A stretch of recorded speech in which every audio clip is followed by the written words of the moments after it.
राधे राधे कृष्ण कन्हैया गोपाल प्यारो मुरली बजैया।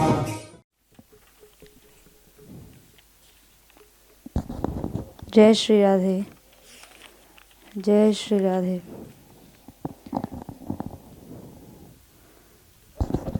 श्री राधा मानी प्यारे लाल श्री श्री बाबा महाराज के श्री चरणों में प्रणाम। श्लोक संख्या 112। विचित्रवर भूषणोज्ज्वल दुकूल सत्कंचुकैः सखी भिरति भूषिता तिलक गंध माल्यैरपि स्वयं च सकला कलासु कुशलीकृता नः कदा सुरास मधुरोत्सवे किमपि वेशयेत् स्वामिनी। यहाँ श्री राधा रानी से सुंदर रास रूपी मधुर उत्सव में प्रवेश पाने की अभिलाषा व्यक्त की है। कौन सी श्री राधा रानी जो सखी जनों के द्वारा विचित्र और श्रेष्ठ भूषण एवं उज्ज्वल दुकूल है। उज्ज्वल से तात्पर्य जो श्रृंगार रस के उचित है, ऐसा उज्ज्वल दुकूल तथा सुंदर कंचुकी और तिलक गंध और मालाओं से भी अत्यंत सुंदर रूप से सजाई गई हैं तथा स्वयं समस्त कलाओं से युक्त स्वामिनी कुशल तथा जिन्होंने स्वयं सखियों को समस्त कलाओं में कुशल बनाया है, ऐसी वे श्री राधा रानी हमको सुंदर रास रूपी मधुर उत्सव में कब कुछ प्रवेश देंगी। सुरास मधुरोत्सवे, यहाँ रास को सुरास कहा है। सुरास से तात्पर्य है सभी शोभन अंग और गुणों से जो युक्त रास है, यानी इस रास में श्री राधा रानी के श्री अंगों की विशेष शोभा हो रही है। सुंदर वाद्य बज रहे हैं, वादक हैं, सुंदर गायक हैं और नर्तकों से जो पूर्ण है, ऐसा जो मधुर रास है अथवा मधुर उत्सव का अर्थ श्रृंगारोत्सव भी यहाँ टीकाकार ने स्वीकार किया है। मधुर उत्सव से तात्पर्य श्री राधा माधव का श्रृंगार रस का जो उत्सव है उसको भी मधुरोत्सव स्वीकार किया है। ये जो रास क्रीड़ा है ये केवल एक ही स्थल पर होने वाली क्रीड़ा नहीं है। वन में, जल में, स्थल में क्रीड़ा के रूप में गान, नाट्य, हास, परिहास, प्रहेलिका, ये सब रसमयी क्रीड़ाएं जहाँ होती हैं उसे ही रास माना गया है। और इस रास का बड़ा सुंदर परिकर है, बड़ा सुंदर वैभव है। इस रास गोष्ठी में माधुर्य रस सनातन रूप से तो रहता ही है। जो मधुरता है वो इसमें सनातन से तात्पर्य सर्वदा विराजती ही है, किंतु यहाँ इस रास को उत्सव कहा है। उत्सव में इस माधुर्य का विशेष प्रकाश होता है। जैसे उन्माद विशेष में मनुष्य का स्वरूप और स्वभाव का विशेष प्रकाश होता है। कोई मनुष्य का स्वभाव है या स्वरूप है, वो मनुष्य अगर उन्माद में आ जाए तो उसके उस स्वरूप और स्वभाव का विशेष प्रकाश होता है, यानी विशेष रूप से वो दिखाई पड़ता है। जैसे उफान आने पर दूध का प्रकाश होता है। लोक में भी उत्सव जो है वो साधारण स्थिति से विलक्षण होता है। सामान्य दिनों की अपेक्षा उत्सव के दिन में एक विलक्षणता होती है। फिर इस सुंदर रास रूपी मधुर उत्सव के लिए श्री स्वामिनी राधा रानी स्वयं समुत्सुक हैं।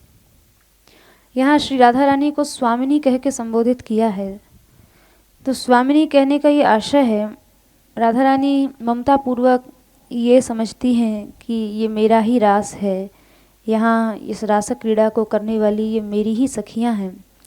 तो इस तरह से इस रासोत्सव में पूर्ण रूप से जिनका चित्त आविष्ट हो जाता है ममता से, इसलिए इनको इस रास की स्वामिनी, क्योंकि इस रास का आयोजन करने वाली स्वयं श्री राधा रानी ही हैं। और जैसे किसी भी कार्यक्रम के उत्सव के स्वामी को कार्यकर्ताओं को भिन्न भिन्न कार्य नियोजन में लगाने में एक व्यस्तता हो जाती है, ऐसे ही श्री राधा रानी भी यहाँ सखियों के साथ इस रासोत्सव में बड़ी व्यस्त सी हो गई हैं।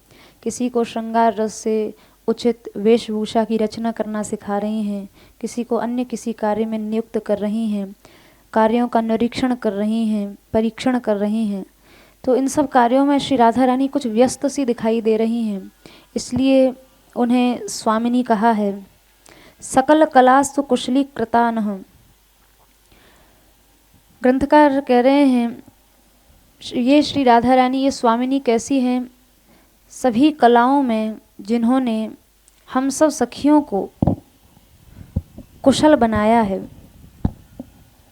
ये कुशलता पहले उनमें स्वयं दिखाई पड़ रही है, यानी सकल कलाओं में वे स्वयं बड़ी विदग्ध हैं, चतुर हैं। अपनी रुचि और संकेत से श्रृंगार रस के उचित जो एक वेश है उसे बड़ी सूक्ष्मता से राधा रानी देखती हैं। ये वेशभूषा, ये श्रृंगार, ये इस रसोत्सव के योग्य है या नहीं है, तो बहुत सूक्ष्म दृष्टि से देखते हुए सखियों का कभी श्रृंगार संवारती हैं, कहीं उनका वेश संवारती हैं, अपने हाथ से उसे ठीक करती हैं और साथ साथ उन सखियों को सिखाती भी हैं। और जब सखियां शिक्षित हो जाती हैं, सीख जाती हैं, तो पूर्णतया निपुण हो जाने पर अपने ही हाथों से, धन्य है श्री राधा रानी का ये वात्सल्य, वे सखियां उस श्रृंगार में पूर्ण भी हो जाती हैं। उसके बाद भी राधा रानी वात्सल्य के कारण अपनी सखियों को स्वयं सजाती हैं। इस वात्सल्य को कृपा पात्र जन ही जान सकते हैं। कैसी स्वामिनी हैं? सखी भी रति भूषिता, जो सखियों के द्वारा सजाई गई हैं।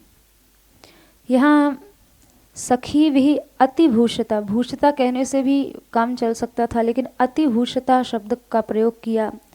तो अति शब्द का तात्पर्य है जो श्री राधा रानी अपनी प्रतिभा के कौशल से श्रृंगारित हुई हैं। अतः यहाँ अति भूषिता शब्द का प्रयोग किया, अर्थात उन्हें सजाने वाला कोई उपकरण नहीं है, वे तो स्वयं ही सजी हुई हैं, बिना किसी श्रृंगार के भी श्रृंगारित सी लगती हैं।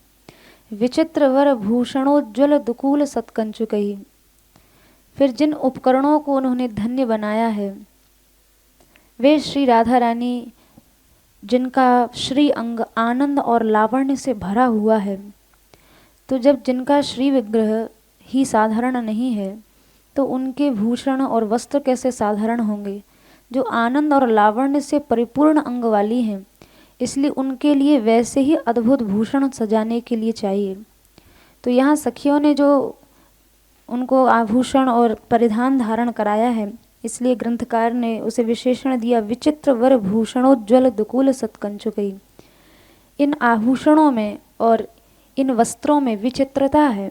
विचित्रता से तात्पर्य लोक में ऐसे आभूषण और ऐसा परिधान कहीं दिखाई नहीं देता। अनेक रंग की मणियाँ जो सोने में जड़ी गई हैं, जिनके आकार भी बड़ी दिव्य हैं, और उन विचित्र आभूषणों से और दुकूल से श्री राधा रानी की वेश रचना सखी जनों ने की है। विचित्र इसलिए भी है ये क्योंकि इसकी विलक्षणता स्वयं सखियाँ जब सजाती हैं तो वो आभूषण और वो परिधान की विचित्रता सखियों को भी आश्चर्य में डाल देती है। उसकी विचित्रता स्वयं प्रिया प्रियतम युगल को भी आश्चर्य में डाल देती है, इसलिए उसको विचित्र कहा है। विचित्र होने के साथ साथ ये आभूषण श्रेष्ठ भी हैं, क्योंकि इन आभूषणों में नई नई कांति का उल्लास है। हर क्षण नई कांति प्रकट हो रही है। और जो दुकूल है, श्री राधा रानी को जो साड़ी धारण कराई गई है वो उज्ज्वल है। उज्ज्वल से तात्पर्य उद माने अधिक और ज्वलित यानी दीप्त होना, प्रकाशमान होना। अत्यंत प्रकाशमान है। अत्यंत प्रकाश जिस वस्त्र से निकल रहा है, जिसका प्रकाश एकदम चकाचौंध पैदा कर देने वाला है, ऐसा श्री राधा रानी का अंतरीय परिधान अर्थात साड़ी है। और श्रेष्ठ सत कंचुकही से तात्पर्य है ये यहाँ विचित्र और वर ये श्री राधा रानी के प्रत्येक आभूषण और प्रत्येक वस्त्र के साथ लगेगा, यानी प्रत्येक आभूषण विचित्र है और श्रेष्ठ है और प्रत्येक वस्त्र राधा रानी का विचित्र है और श्रेष्ठ है। तो विचित्र और श्रेष्ठ ही कंचुकी है जो श्री राधा रानी को धारण कराई गई है। तिलक गंध माल्यैरपि, फिर तिलक इत्यादि अति सुगंध वाले जो इत्र हैं वो सब श्री राधा रानी के श्रीअंग में लगाए गए हैं। स्थलकंज अर्थात गुलाब का इत्र है, कस्तूरी है, कुमकुम, कपूर, खस, ये सब गंध वाली वस्तुएं हैं, सुंदर गंध वाली वस्तुएं। तो इन सब को श्री राधा रानी के श्रीअंग में लगाया गया है, सुंदर गंध लगाई है। फिर उनकी माला संवारी है, केशपाश, वेणी बंधन, कर्णपूर और छोटी बड़ी घुंघरियों वाले गुच्छे माला में लटकाए गए हैं। सुंदर हार राधा रानी को धारण कराया गया है। अंगद बाजूबंद श्री जी को सखियों ने धारण कराए हैं, कंकण धारण कराए हैं। और जब सुंदर वेश विन्यास हो गया तो उसके बाद भाल पर तिलक लगाया और उस तिलक पर मंगल में अक्षत रखा है।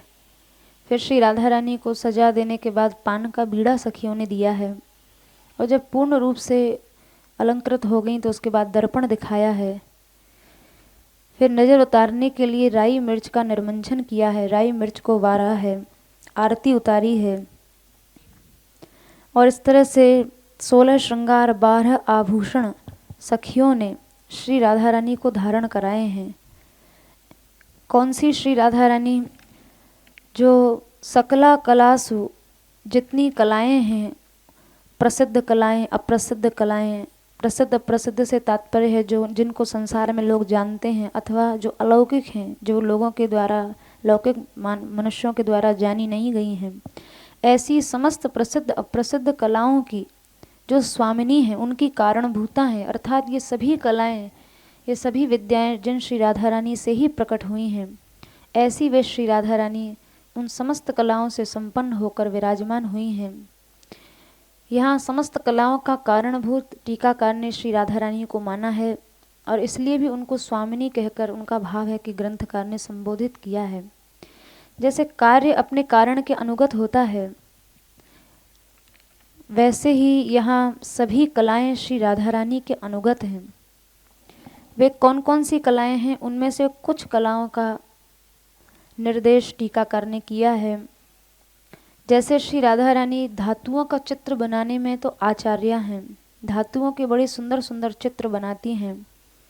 पाक क्रिया में श्री राधा रानी परम चतुरा हैं। आचार्या धातु चित्रे पचन विरचना चातुरी चारु चित्ता, वाग्वादे मुग्धयन्ति गुरुमपि च गिराम पंडिता माल्य गुंफे, पाठे शारी शुकानाम पटुरजितमपि द्यूत केलीषु जिष्णु, विद्या विद्यते बुद्धि स्फुरति रति कलाशालिनी राधिकेयम। श्री राधा रानी धातु चित्र बनाने में आचार्य हैं और पाक क्रिया की बड़ी पाक क्रिया में निपुण हैं। पाक क्रिया की चातुरी से जिनका चित्त सदैव प्रसन्न रहता है। वाद विवाद करने में तो मुग्ध ही कर देती हैं, जिससे बोलती भी हैं या विवाद भी करती हैं तो वह व्यक्ति मुग्ध हो जाता है। और समस्त भाषाओं की तो श्री राधा रानी गुरु ही हैं। सारिकाओं और शुकों को पढ़ाने में बड़ी पटु हैं। जो अजित हैं, प्रियतम श्याम सुंदर, जिनको जीता नहीं जा सकता, उनको भी द्यूतक क्रीड़ा में श्री राधा रानी हरा देती हैं, जीत लेती हैं। सभी विद्याओं से जिनकी बुद्धि विद्योतमान है और इस तरह से रति कलाओं से शोभमाना वे श्री राधा रानी यहाँ विराजमान हैं और स्फुरित हो रही हैं। तो ऐसी तो श्री राधा रानी हैं। सखियाँ कह रही हैं हम कैसी हैं? अपनी आकांक्षित सभी कलाओं में श्री राधा रानी द्वारा ही कुशल बनाई गई हैं। स्वयं च सकला कलासु कुशली कृतानहम, श्री राधा रानी ने ही हमें भी सभी कलाओं में कुशल बनाया है। जो भी कुछ हमें आता है ये सब श्री राधा रानी के द्वारा ही सिखाया गया है।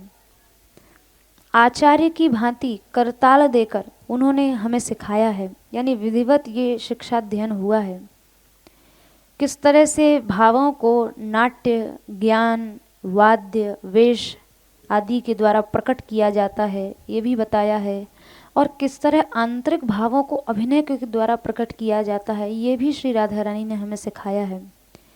सिखाना ही पर्याप्त नहीं था, सिखाने के बाद परीक्षा भी लेती हैं कि हम सीख पाई हैं या नहीं सीख पाई हैं। उन्होंने हमें निपुण बना दिया है, जैसा कि शतक में वर्णन आया है, श्री ईश्वरी शिक्षता शेष कला कौशल शालिनी।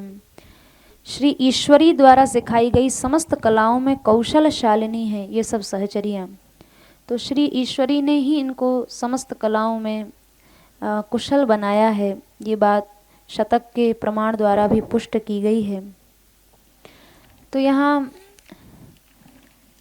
श्री राधा रानी अपनी दासियों को कुशल बनाती हैं, और जब वे कुशल हो जाती हैं तो उन सिद्ध और कुशल दासियों को भी नई नई शिक्षा देती हैं, क्योंकि इनका उनके प्रति अत्यंत ममता है, अत्यंत वात्सल्य भाव है।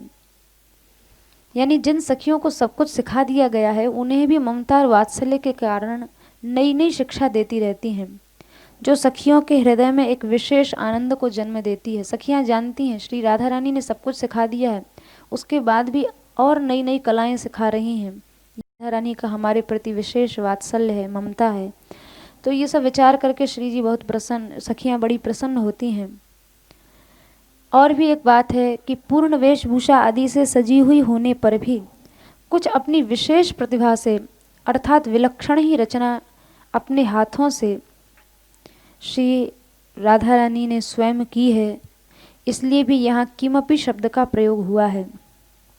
यानी सखियों ने तो जो श्रृंगार राधा रानी को धारण कराया वो सब तो वर्णन ग्रंथकार ने सूक्ष्म रूप में किया ही, पर राधा रानी ने स्वयं को जब सजाया है उस श्रृंगार के वर्णन में अपने आप को असमर्थ देखकर ग्रंथकार ने किमपि शब्द का प्रयोग किया। किमपि से तात्पर्य है ये अनिर्वचनीय श्रृंगार था, श्री जी ने कैसे स्वयं को सजाया इसके विषय में कुछ कहा नहीं जा सकता।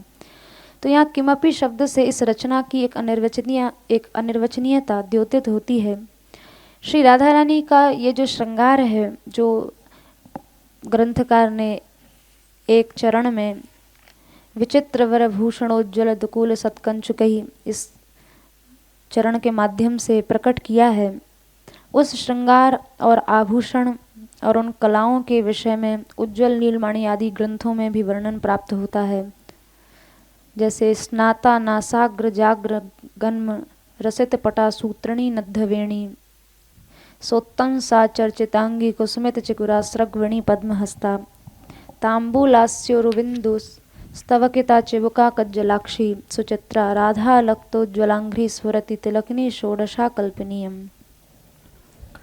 श्री राधा मानवेरी लाल एवं श्री श्री बाबा महाराज के श्री चरणों में प्रणाम। श्लोक संख्या 113। कदा सुमणि किंकणी वलय नूपुर प्रोल्लसन महामधुर मंडलाद्भुत विलास रासोत्सवे अपि प्रणयनो बृहद्भुज गृहीत कंठयो वयम परम निज रसेश्वरी चरण लक्ष्म वीक्षामहे। यहाँ जो पूर्व पद्य में श्री राधा रानी के दिव्य आभूषणों का वर्णन करते हुए रासोत्सव का जो भाव है, रासोत्सव की जो लीला है उसका वर्णन किया गया है। यहाँ इस पद्य में उस महारास में ग्रंथकार श्री चरण दर्शन का ही लक्ष्य लेकर यहाँ पर श्री जी का दर्शन कर रहे हैं। इस पद्य का भाव है कि कब मणि जटित श्री राधानी की जो किंकणी है वलय नूपुर से शोभित अतिशय मधुर रासमंडल के अद्भुत उत्सव में प्रियतम द्वारा गलवैयाँ देने पर भी मैं केवल समस्त रसों की ईश्वरी श्री राधा चरण चिन्हों को ही देखूंगी। यह इस पद्य का मूल भाव है। तो ये चरण दर्शन की जो इच्छा है, यह दिव्य रास मंडल के समय में, दिव्य रासोत्सव के समय में की गई है। सर्वप्रथम तो यहाँ मंडल की शोभा का वर्णन किया गया है। वह मंडल, उसका स्वरूप कैसा है। जो सुंदर मणियाँ जो दिव्य स्वर्ण में जड़ी गई हैं, उनके बने हुए श्री जी के किंकणी, वलय और नूपुर आदियों के चाकचक्य रूपी रूप का सौष्ठव। चाकचक्य कहते हैं जिसमें केवल प्रकाश ही नहीं बल्कि विशेष प्रकाश है, विशेष, अद्भुत, विलक्षण और महामधुर मंडलाद्भुत विलास रासोत्सवे। उस रास महारास में सुमणि किंकणी वलय नूपुर पुरोलसन, श्री प्रिया प्रियतम ने, श्री राधा रानी ने जो आभूषण धारण किए हुए रास मंडल में, किंकणी, वलय और नूपुर, जिनका प्रकाश चाकचक्य रूपी रूप का सौष्ठव भी है। और ये दिव्य आभूषण हैं जिनमें एक विशेष चमत्कृति है, विशेष चमत्कार है, विशेष प्रकाश है। और विशेष प्रकाश होने के साथ साथ इनमें वैसा ही, जितने ये इनका स्वरूप सुंदर है, जितना विशेष इनमें चमत्कार है, चमत्कृति है, वैसा ही मधुर ध्वनि करने का सौष्ठव भी है। विशेष मधुर ध्वनि करने वाले हैं। ये जो रास रस है, मुख्यतया रास में तीन का ही विशेष रूप से व्यवहार होता है। तीन चीज़ों को मिलकर ही रास बनता है। उन तीन चीज़ों का यहाँ वर्णन किया गया है। जैसे रास पंचाध्यायी में जो गोपियों के वलय हैं, आभूषण हैं, और नूपुरों और किंकणियों में जो ध्वनि है, और उनकी जो भाव भंगिमा है, जो अंगों से प्रकट हो रही है, हाथ कमर पर रखा हुआ है, चरणों में मोड़ने की जो लचकाने में जो लाघव है, एक लचक है। और यहाँ पर तीसरा जो कहा गया है, उस मंडल में प्रउल्लसत और महामधुर, यह तीन मंडल के विशेषण दिए गए हैं। ये जो मंडल बना हुआ है उसके ये तीन विशेषण हैं। क्योंकि प्रउल्लसत और महामधुर है। स्वादु और प्रिय को ही मधुर कहते हैं। जो अत्यंत स्वादिष्ट, स्वादिष्ट का अर्थात जो आस्वाद करने का विषय है, और प्रिय है। मधुर केवल मीठा ही नहीं होता है, केवल मीठे से ही नहीं, जो हृदय को भी प्रिय लगे और वैसे स्वादु भी हो, तो दोनों को मिलाकर, स्वादु और प्रिय को मिलाकर ही मधुर कहते हैं, ऐसा कोशकारों का मत है। और यहाँ पर जो मंडल में प्रियता स्वरूप सौष्ठव की है, जो दृष्टि रूपी रसना में लंपटता उत्पन्न करने वाला माधुर्य है, जिस मंडल को देखते ही एक विशेष दृष्टि या अपने आप इस मंडल की शोभा वर्णन करने का मन कर हो उठता है, और लंपटता उत्पन्न करने वाला माधुर्य है। ये माधुर्य साधारण माधुर्य नहीं है। यहाँ जो श्याम सुंदर के द्वारा जो लंपटता होती है, जो भी चांचल्य श्याम सुंदर करते हैं, वो उसमें अत्यंत माधुर्य है। और कैसा यह रासमंडल है, इसके स्वरूप का वर्णन कर रहे हैं कि जैसे एक हीरक मंडल होता है। हीरक मंडल उससे कहते हैं जहाँ चारों तरफ विशेष दिव्य प्रकार के हीरे ही हीरे हैं। अथवा मुक्ता फल या मोतियों का मंडल हो, जिसके किनारे विचित्र लहरों वाले हों। उस मंडल में मध्य में सुखद स्पर्श, मृदुता, स्वच्छता, एक विशेष प्रकार की स्वच्छता है, मृदुता है, और जिसको स्पर्श करने मात्र से ही हृदय में स्वच्छता प्रकट हो जाती है, ऐसा यह अनिर्वचनीय मंडल है। इस मंडल के चारों ओर पुष्पित लताएं झुकी हुई हैं। मध्य में मणिमय या मुक्ता फलों, मोतियों का मंडल है, और चारों ओर बड़ी सुंदर सुंदर खूब पुष्प भरे हुए हैं, ऐसी लताएं झुकी हुई हैं। चारों ओर पुष्पराग की सुगंधी फैली हुई है, और ऐसे रास मंडल में शीतल मंद और सुगंध पवन से जो सेवित है। चारों ओर एक तो वहाँ पर जितने भी पुष्प आदि खिले हुए हैं उनकी सुगंध है, और पवन जहाँ सुगंधी फैलाने की सेवा कर रही है।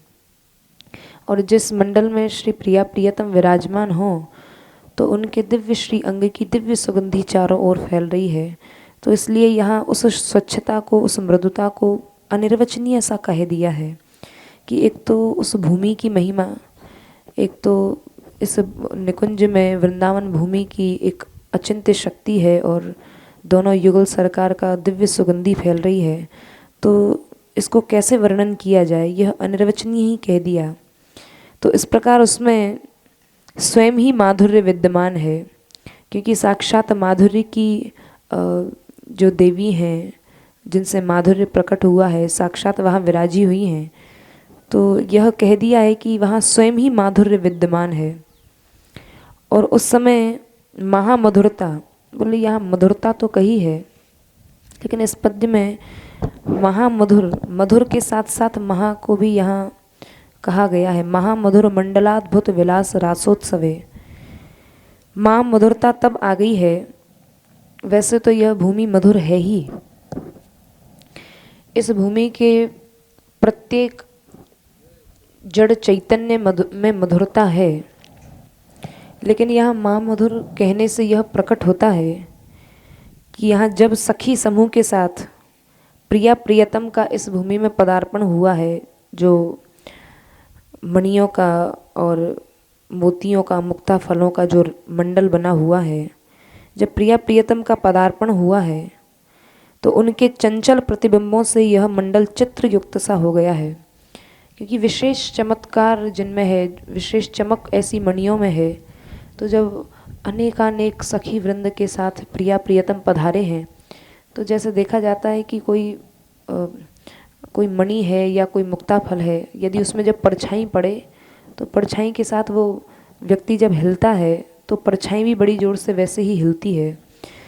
तो यहाँ रासमंडल में हीरक या मुक्ता फल की भावना क्यों की गई है, वो इसीलिए क्योंकि जब रासमंडल में रास रस प्रारंभ हुआ है तो प्रिया प्रियतम के साथ सब सखियों ने नृत्य करना आरंभ किया है। तो प्रत्येक मणि में जब प्रिया प्रियतम की परछाई पड़ी है तो वहाँ ऐसा लग रहा है जैसे चंचल प्रतिबिंबों से वह मंडल चित्र युक्त सा हो गया है। एक विशेष प्रकार की चित्रकारी वहाँ प्रकट हो रही है, और परम रूप से युक्त जंगम विमान जैसा दिखाई दे रहा है। उस भूमि में वह मंडल ऐसा दिखाई दे रहा है जैसे आकाश में अभी यह विमान की तरह उड़ जाएगा। यह रास मंडल सुंदरता, अति प्रियता का पात्र हो गया है। और वहाँ नृत्य, अभी यहाँ नृत्य का वर्णन कर रहे हैं कि नृत्य में ताल, वाद्य और लय अनुगत जो क्या बज रहे हैं, बोले वहाँ किंकिणियों का कलरव, श्री जी की किंकिणियाँ हैं और सखी किंकिणियाँ हैं, वो बड़े ताल में तालबद्ध होकर बज रही हैं। तो किंकिणियों के कलरव से वह उल्लास को प्राप्त हो गया है। जब उन किंकिणियों की ध्वनि आई है तो विशेष प्रकार का एक उल्लास, एक हृदय में प्रसन्नता प्रकट हो गई है। और उन सखी गणों के गीतों से स्वर मद्र और घोर में तृतीय ग्राम के कारण प्रकट उल्लास वाला रागों के विस्तार का बना हुआ है। ऐसे रागों का विस्तार हो रहा है जो तृतीय ग्राम तक पहुंचने वाली हैं। यानी ये वो संगीत की कलाएं हैं जो पृथ्वी में लोक पर नहीं है। ये तृतीय ग्राम आदि की कलाएं बहुत उच्च कोटि की कलाएं हैं जो गंधर्व आदि जिनको गाया करते हैं। और यहाँ पर मंडल आकाश में जब एक तो किंकिणियों की ध्वनियाँ, विशेष आभूषणों की ध्वनि है, और प्रिया प्रियतम और अनेकानेक सखियों का जब वहाँ पर उन मणियों में परछाई पड़ रही है, तो वहाँ एक विशेष चित्र युक्त सा हो गया है। तो अब ऐसा लग रहा है ताल भी हो रही है, वहाँ रागों की ध्वनि भी हो रही है और परछाई भी दिखाई पड़ रही है। तो ऐसा लग रहा है कि अब ये मंडल आकाश में ऊपर जाता हुआ सा दिखाई दे रहा है, इसलिए वह प्रोल्लसत यानी महामधुर मंडल है।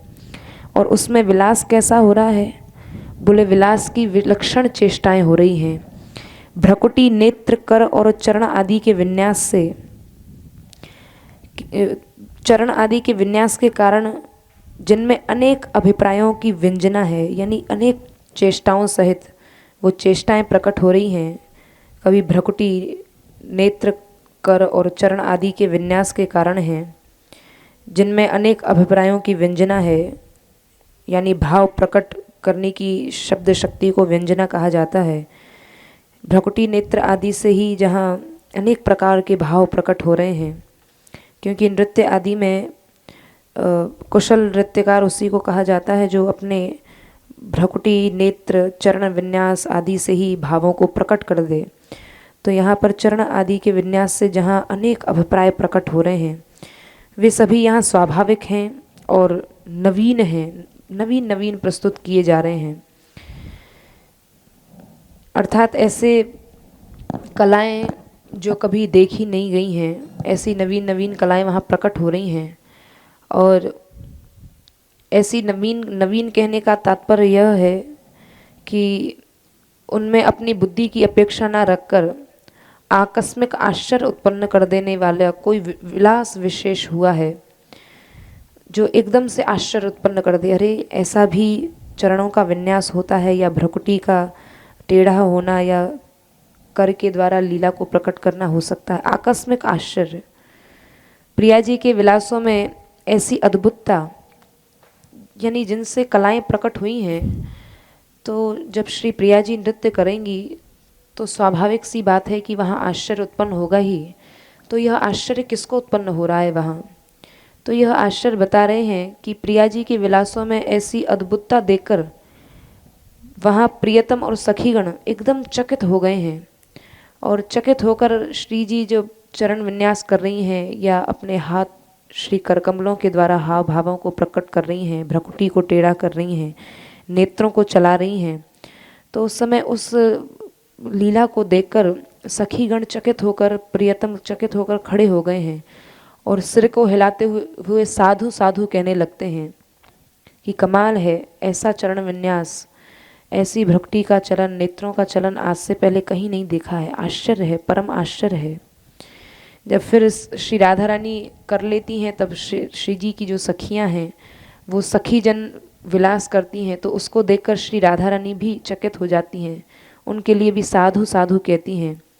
जैसा कि नीलमणि में कहा है, तिर्यंक क्षिप्त चलद चंचल रुचि लास्य लोसद भ्रूलता, कि तिरछे फेंके गए चंचल कटाक्ष, ऐसे नहीं, तिरछे नेत्रों से चंचल कटाक्ष फेंके गए हैं, ऐसी कांति वाली और नृत्य में उल्लसित हो रही भ्रकुटी वाली, कुंद के पुष्प के समान जिनकी मंद मुस्कान है, और जिनकी चंद्रिका में ऐसा उज्ज्वल प्रकाश है कि मुख उज्ज्वल मुख वाली हैं, और गंडस्थल पर जिनके कानों में उछलते हुए कुंडलों वाली हैं, काम के आगमन पर सिद्ध मंत्र के समान गंभीर हैं, ऐसी आधी वाणी का दोहन सा करती हुई मनोहारिणी श्री राधा ने आज अपने विलास तरंगों से आज प्रियतम के श्री हरि के हृदय को हर लिया है। ऐसा दिव्य वहाँ पर उस मंडल में, महामधुर मंडल में विशेष प्रकार की लीला प्रकट हो रही है। और मनोहारिणी श्री राधा ने आज अपने विलासों की तरंगों से श्री श्याम सुंदर के मन को तो हर लिया ही है, और उस रास मंडल में किस किस की संगति हो रही है, क्योंकि रास उसी को कहते हैं जहाँ अनेक रस आकर सम्मिलित हो जाते हैं, उन रस के समूह को ही रास कहा जाता है। तो उस रासमंडल में संगति का उद्घाटन कैसे हो रहा है? बोले वर्णन कर रहे हैं कि कूंजन करती हुई मेखला, मेखला की ध्वनि ऐसी हो रही है जैसे कूंजन हो रहा है, और कंकणों वाली, झणत्कार करते हुए नूपुरों वाली, करताल के कारण ध्वनि से रमणीय कर युगल वाली, मध्य मध्य में सखियां करताल यानी ताली बजाकर ताल देती हैं, और बार बार निनाद करते हुए कंकणों को चलाती हुई, कृष्ण की कालिमा रूपी मेघ समूह में, क्योंकि श्याम सुंदर का श्याम वर्ण है और श्री राधा रानी का गौर वर्ण है, तो उस समय जो लीला हो रही है उसकी छवि का वर्णन करते हुए यहाँ कह रहे हैं कि उस रासमंडल में कालिमा रूप मेघ समूह में विद्युत सी चमकती हुई, कृष्ण की कालिमा रूपी मेघ समूह में और नृत्य करती हुई श्री राधा रानी ऐसे लग रही हैं, और बार बार नृत्य करते हुए कैसे तत्थई तत्थई ता इन शब्दों को बोल रही हैं। श्री राधा रानी का स्वरूप ऐसा लग रहा है जैसे काले बादल हों, एकदम घनघोर काले बादल, और उसमें काले बादलों में जब मध्य मध्य में कहीं बिजली चमकती है तो कभी श्री जी श्याम सुंदर के आगे आकर नृत्य करती हैं, कभी दाएं आकर कभी बाएं आकर, ऐसा लगता है कभी वह विद्युत दाईं ओर चमकती है, कभी बाईं ओर, कभी सामने की ओर। तो ऐसे उस नृत्य को करती श्री राधा रानी शब्द बोलती हुई नृत्य कर रही हैं। इस प्रकार परस्पर प्रशंसा से युक्त विलास और हाव भाव से अद्भुत रासोत्सव में वैसे प्रियतम, कौन से प्रियतम? यहाँ जो पूर्व पद्य में जिन प्रियतम को यहाँ रसिक शेखर कहा गया है, जो श्री राधा रानी के ही चरणों की कृपा से जिन श्याम सुंदर को रसिक शेखर इस विशेषण की प्राप्ति हुई है, यह नाम मिला है, तो ऐसे महाप्रेमशाली रसिक शेखर के सखीजन के समक्ष पूर्ण नति ही जिनके लिए उत्सव है। रसिक शेखर होते हुए भी वो सखियों के सामने पूर्ण नति यानी पूर्ण दैन्य का भाव है, प्रणाम करते हैं उनको, उनके लिए यही उत्सव है। ऐसे असंप्रयोगात्मक प्रीति के प्राप्त श्याम सुंदर के जिनकी उर्भोग जिनको उपमा दी गई है, उर्भोग नागदेह आदि की उपमा, उर्भोग नागदेह आदि की उपमा उसको कहते हैं कि सभी प्रकार का सुख भोगते हुए किया जाने वाला जो आमोद प्रमोद है। तो ऐसा विशेषण, ऐसी उपमा जिनको दी गई है। और कैसे हैं श्याम सुंदर? जो आजानु विशाल हैं, जिनकी विशाल भुजाएं हैं, जिनमें अनूप रूप स्पर्श सुगंधि आदि है, सहज रूप से है। ऐसे भुजदंडों से जिनके आजानु भुजा हैं, जो ऐसे भुजदंडों से ग्रहित या आलिंगित हुआ कंठ जिनका, ऐसी हम सखियाँ मध्य मध्य में रास के समय में कभी श्री राधा रानी के बाईं ओर जो सखी खड़ी है उसका आलिंगन करते हैं, कभी दाईं ओर खड़ी है उसका आलिंगन करते हैं। तो यहाँ पर मंडलाकार भ्रमणात्मक नृत्य है, मंडलाकार में भ्रमण करते हुए चलते हुए नृत्य हो रहा है, जिसमें परस्पर सखीजन और प्रिया प्रियतम एक दूसरे के सामने स्थित हैं। भांति भांति से हो रहा है, एक तरफ श्याम सुंदर की पक्ष की सखियां हैं, एक तरफ श्री राधा रानी के पक्ष की सखियां हैं, और कभी दोनों के दोनों तरफ सखी जनों ने अपनी भुजाएं मिला रखी हैं, यानी एक से एक भुजाएं मिला रखी हैं, दाईं ओर भी बाईं ओर भी एक से एक दूसरे ने जकड़ रखा है। अथवा प्रिया प्रियतम दोनों ही एक ही स्थान पर एक दूसरे के कंठ का भुजाओं से आलिंगन किए हुए हैं। तब उनके दोनों ओर अर्थात प्रियतम के दक्षिण भाग में और प्रिया जी के वाम भाग में एक एक सखी हैं। तो इस प्रकार अनेक प्रकार का मंडलाकार बना हुआ है, एक एक सखी है, उनके कंठ में क्रमशः प्रिया और प्रियतम ने एक एक भुजा जिनकी पड़ी हुई है, ऐसा भाव के अनुसार जान लेना चाहिए। तो यहाँ प्रणयनो यानी प्रियतम के बृहद भुज, बड़े बड़े भुजदंड हैं। इस शब्द में प्रयणयिणः शब्द सापेक्ष है, ऐसा मानना चाहिए कि प्रणयनः शब्द के साथ बृहद भुज शब्द का समास हो गया है, यानी उन्होंने बड़ी बड़ी भुजाएं होने के कारण वहाँ पर एक दूसरे का आलिंगन किया हुआ है। आगे ग्रंथकार का भाव लेते हुए यहाँ प्रकट कर रहे हैं कि प्रस्तुत प्रसंग में ऐसा होने पर मेरी निष्ठा कैसी है। अब यहाँ पर रास तो चल रहा है, लेकिन जो श्री चरण, इस पद्य का जो मुख्य भाव है कि श्री राधारानी के श्री चरण का ही दर्शन, तो वह दर्शन किस प्रकार ग्रंथकार कर रहे हैं, इस निष्ठा को भी यहाँ सुना रहे हैं कि यहाँ पर प्रियतम के विशाल भुजदंडों से आलिंगित कंठों वाली इस वाक्यांश में वयम या हम शब्द अपने सजातीय आशय वाले सखी जनों के समूह के अभिप्राय में बहुवचन कहा गया है कि परम अर्थ केवल में है, अर्थात मैं जो यह रस की मैं प्राप्ति कर रही हूँ, वह सखी कह रही है कि हम केवल अपनी रसेश्वरी यानी श्री वृंदावन की रस की अधिष्ठात्री के चरण चिन्ह का ही दर्शन करें। तो चरण चिन्ह का दर्शन करने का तात्पर्य है कि उस समय जो प्रियतम के द्वारा जो कंठ में आलिंगन किया गया है, सखी कह रही है मुझे उसका भी स्मरण मैं ना करूं, क्योंकि हम नहीं जानते कि श्याम सुंदर की उस समय कैसी छवि थी या कैसा लावण्य था या कैसा माधुर्य था। भले ही श्याम सुंदर ने हमें आलिंगित किया, भले ही श्याम सुंदर ने हमारे कंठ में भुजा डाली, लेकिन मेरा स्मरण तो केवल श्री राधारानी के चरणारविंद पर ही था। तो उनका कैसा लावण्य था उस समय, श्याम सुंदर का कैसी छवि थी, कैसा माधुर्य था। तब उनके स्पर्श से उत्पन्न हुए जो रोमांच आदि सात्विक भावों का उद्गम कैसे हो सकता है, उसका तो उनको स्मरण भी नहीं है। और यहाँ पर निज रस का अर्थ है कि दास्य रस और उसकी ईश्वरी या स्वामिनी हैं, उनके चरण चिन्ह ही हम देखें, अर्थात उन श्री चरणों की शोभा के रस में ही हमारी दृष्टि मग्न रहे। यहाँ पर उनको केवल अपने दास्य भाव की ही स्मृति है, अन्य किसी भाव की स्मृति नहीं है, सखी कह रही है।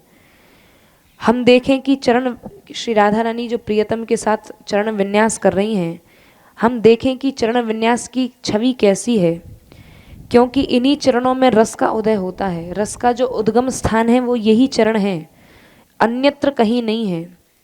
इस कथन में हृदय की शुद्धता से विकारों का उदय न होना ऐसा कहा गया है कि ये वो रस है जो श्री राधा रानी के चरणों का दर्शन कर ले, उसके हृदय में शुद्धता ही आ जाती है और हृदय के जो विकार हैं वो सब नष्ट हो जाते हैं। इन चरणों में वो सामर्थ्य है। तो इस रस की ईश्वरी का ही यह प्रभाव है, ये श्री राधा रानी के चरणों का ही प्रभाव है। यहाँ पर कहा गया है कि निज रस में, निज शब्द के द्वारा यह सखी स्पष्ट करना चाह रही है, ग्रंथकार सखी भाव से स्पष्ट कर रहे हैं कि निज रस में, निज शब्द के द्वारा प्रिय में हमें रस नहीं है, क्योंकि रस पक्ष में हमें प्रिय के प्रति ममता है ही नहीं। परम या केवल का तात्पर्य है कि वैसे उत्सव की घटना मेरी दृष्टि उस कौतुक में है ही नहीं। तो इस प्रकार सेवा में निष्ठा रखने वाली सखियों को किसी प्रकार का प्रमाद नहीं है, यह दिखाया गया है कि वहाँ क्या चल रहा है, प्रिया प्रियतम क्या कर रहे हैं, कौन सा लीला प्रकट कर रहे हैं, उस सखी को कोई मतलब नहीं है। उसको तो केवल अपने दास्य भाव की निष्ठा को स्मरण में रखते हुए उसको केवल श्री जी के चरणों का ही याद है, श्री जी के चरणों की ही स्मृति है। वो कह रही है इन चरणों का दर्शन हो गया तो मुझे सब रसों की प्राप्ति हो जाएगी। तो इस प्रकार सेवा में निष्ठा रखने वाली सखी को किसी प्रकार का यहाँ जो सेवा में प्रमाद है ही नहीं, जो सदा प्रिया जी के चरण मात्र के दर्शन में तत्पर रहना ही चाहती है, यह दिखाया गया है। क्योंकि वह स्वरूप कैसा है, वह स्वरूप चरणों की घनीभूत ज्योति रूप है, जैसा कि दशम शतक में कहा गया है, सदाहम तन्मध्यप्यति मधुर मत्यान्मुदरसम स्मरामि श्री राधा चरण कमल ज्योतिरतुलम। मैं सदा, शतककार कहते हैं, मैं सदा उसके मध्य में अत्यंत माधुर्य के कारण अति उन्माद रस वाली श्री राधा के चरण कमलों की अनुपम ज्योति का स्मरण करता हूँ। यह ज्योति परम विस्तीर्णा है। श्री श्याम सुंदर के घनश्याम श्री विग्रह में ही किशोरी जी नवीन विद्युत लता के समान कांति वाली विराजमान है, जिन्होंने अपनी गौर कांति और मृदुता से स्वर्ण लता को भी जीत लिया है। यानी इस लोक की जितनी भी उपमाएं हैं उनके सामने सब उपमाएं फीकी हैं, उनका ऐसा स्वरूप है। तो इस विशेष स्वरूप का यहाँ वर्णन कर रहे हैं। तो रास के समय में प्रियतम ने भुजदंड से कंठ को आलिंगित कर रखा है। तो यहाँ पर श्री राधा रानी के उस स्वरूप का दर्शन करते हुए कह रही हैं कि दूसरी बात यह है कि यहाँ जो कहा गया है वैश्ययत, हमें उस मंडल में प्रवेश कराएं। यानी सखी कह रही है कि हमारी उस मंडल में प्रवेश नहीं है, श्री जी चाहें तो इस मंडल में हमारा प्रवेश करा दें। और मंडल में प्रवेश भी कैसे कराएं, उसमें भी स्नेह के साथ परम श्री रूपा अपने ही कर कमल से पकड़कर प्रवेश कराएं। यानी यह अपनी इतना आत्मीयता दर्शन करा रही है कि श्री जी इतना अपना लें हमें कि स्वयं श्री राधा रानी अपने हाथों से पकड़कर ले जाएं, यह इसका तात्पर्य है। तो इसके द्वारा यहाँ अत्यंत शोभा दिखाई गई है। और प्रियतम रास में प्रियतम के भुजदंड से कंठ का आलिंगन होना, यहाँ पर यह व्यंग्य चेष्टा द्वारा प्रियतम ने प्रसन्न होकर कृतज्ञतावश अपनी भुजा के बहाने अपने आप को ही सौंप दिया। जब वह सखी आई है रासमंडल में तो श्याम सुंदर ने अपने ही हाथों से स्वयं ही उस सखी का आलिंगन किया है और आलिंगन करके यह दिखाया है कि मानो मैंने तुमको अपने आप को समर्पित कर दिया है। अपने हृदय में उफन पड़े ये मंगल में तत्सुख सुखिता का रूप प्रेम को ही यहाँ रख दिया है। तो जब श्री राधा रानी की जो सखी है, जब श्याम सुंदर ने इस प्रकार का आलिंगन दिया है तो वह स्वरूप देखकर इस पर प्रिया जी ने अपनी दी हुई शोभा से जो प्रियतम ने आलिंगन किया है, श्री राधा रानी बड़ी जोर से मुस्करा गई कि देखो तो सही, जो रस मुझे प्राप्त है वही श्याम सुंदर ने इसको भी प्रदान किया है। और प्रसन्न होकर श्री राधा रानी नेत्रों में ही मुस्कुराने लगी। श्री प्रिया जी अत्यंत प्रसन्न हुई और कहा, अरे सखी तू कितनी सुंदर लग रही है श्याम सुंदर की भुजाओं में। इस प्रकार दोनों के अति कृपा के महाभार से जो श्री राधा रानी की सखी है वो नतमुखी सी हो गई। अब मैं क्या कहूँ श्री जी के सामने। तब सखी ने कहा कि चरण चिन्ह का हम दर्शन करेंगी, क्योंकि दासी जनों पर अनुग्रह हो जाने पर इनका दर्शन ही होता है। हम दासियों की सबसे बड़ी यही उपलब्धि है कि आपके चरणों का दर्शन हो जाए। तो इस संकेत से प्रियतम के प्रति मानो सखी ने यह कह दिया कि प्रियतम आप कृपा करें, पर हम तो अपनी रसेश्वरी श्री राधा की ही कृपा की इच्छुक हैं। चाहे आप हमें गलवैया डाल दें, चाहे कुछ भी हो जाए, लेकिन हम तो श्री राधा रानी की ही कृपा की इच्छुक हैं। और प्रिया जी के प्रति सखी का यह भाव ध्वनित होता है कि हे प्रिया जी, आपके रसेश्वर हों पर हमारे नहीं हैं। आपने जो हमसे पूछा था कि हम तुम्हारे मन को कैसे लगते हैं, सो हमारे मन को तो आप ही अच्छी लगे, हमें आपके अलावा कुछ और अच्छा ही ना लगे, यही हमारे मन का भाव है। हमारी तो आप ही रसेश्वरी हो। तो इस प्रकार का अर्थ कहने के लिए यह एक भावभंगी है। तो यहाँ पर निज शब्द के अर्थ में जिज्ञासा में चरण लक्ष्म, चरण शब्द के कहने द्वारा यह अभिप्राय स्पष्ट कर दिया गया है। तो यहाँ संदेह न होते हुए भी पहले से ही संदेह का निवारण किया गया है। तो ऐसी वह श्री राधा रानी है और उनकी सखियां हैं जो श्री राधा रानी के चरण कमलों के अलावा, उनके चरण दर्शन के अलावा कुछ नहीं चाहती हैं। और चाहे श्याम सुंदर ही साक्षात क्यों ना मिल जाए, श्याम सुंदर स्वयं ही क्यों ना आलिंगन कर लें, वो तो केवल जिनके चिंतन का विषय श्री राधा रानी ही हैं, जिनके पूजा की पद्धति में केवल श्री राधा रानी के ही चरण हैं, ऐसी वो श्री राधा रानी है। तो यहाँ पर ग्रंथकार का भाव सखी भाव में यही प्रकट होता है कि आपके सदैव सदा सर्वदा हम जिस भी भाव में रहें, आपके सदैव हमें चरणों का स्मरण रहे और इन्हीं चरणों का दर्शन और इन्हीं चरणों की सेवा हमें प्राप्त होती रहे। जय श्री राधे। स्नाता जी। पहले स्नान से शुरू होता है, उसके बाद क्या है, नासाग्रजान नौणी, नासा के अग्रभाग में मणि, उसके बाद क्या है, असित पटा नीलांबरी।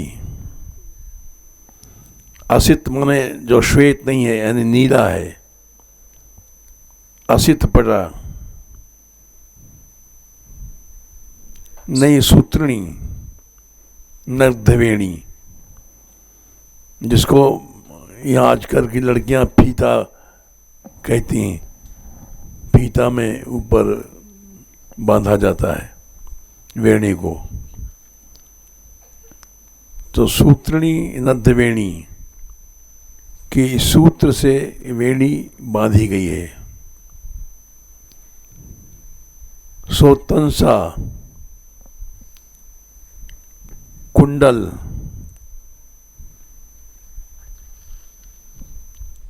और क्या है, चर्चितांगी,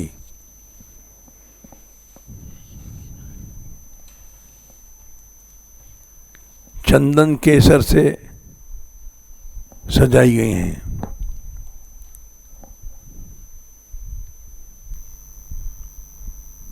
और क्या है, कुसुमित चिकुरा,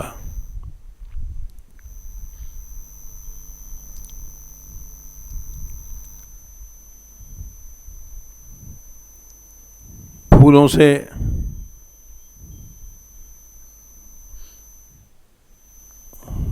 सरगमणी, माला गले में हार और कमल हाथ में, पद्महस्ता, तांबुलास्या, पान की बीड़ी मुंह में है, उर्बिंदु, बड़ा सा बिंदु है, अलग तक से उज्जवल है इनके चरण, स्फुरत तिलकिनी, और तिलक लगा है। चलो, दिव्य चूड़ामणि इंद्र,